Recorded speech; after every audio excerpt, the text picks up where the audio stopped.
Hello, today is Tuesday,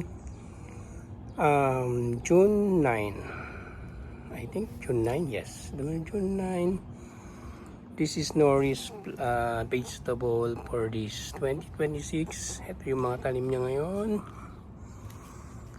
Ito ay seedlings ng kamote, seedlings ng kalabasa, ampalaya,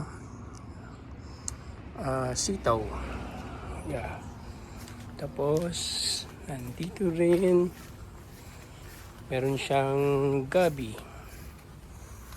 Ito po yung gabi ni Nori. Meron ding bagyo beans. Yan, bagyo beans, parda ampalaya, parda sitaw. Tapos ito yung mga ampalaya. Ito yung mga sili niya, sili. Different kind of sili. Oh, may okra rin si Nori. Okra, sili, kamote. Yan, kamote.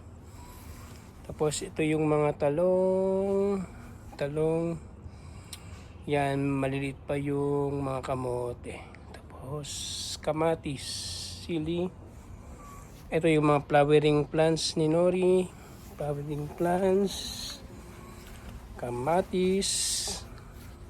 May kubay din, maliit pa. Meron kaming patola, kalabasa, snow peas, sitaw, kamatis, snow peas.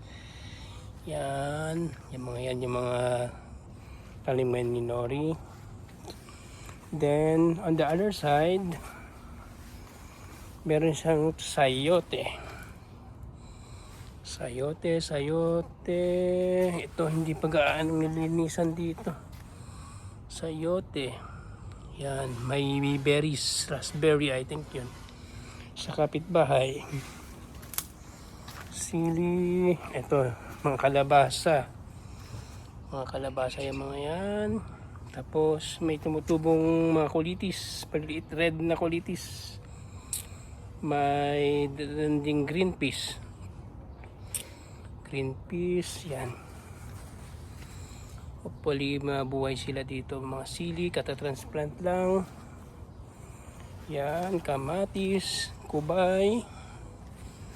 Meron ding onion. Yan po. As of today, June 10. Yes. June 10. Ang talim ni Nori. So abangan natin in few weeks kung gaano kalaki itong mga talim niya. So yan muna ang video natin. Thank you.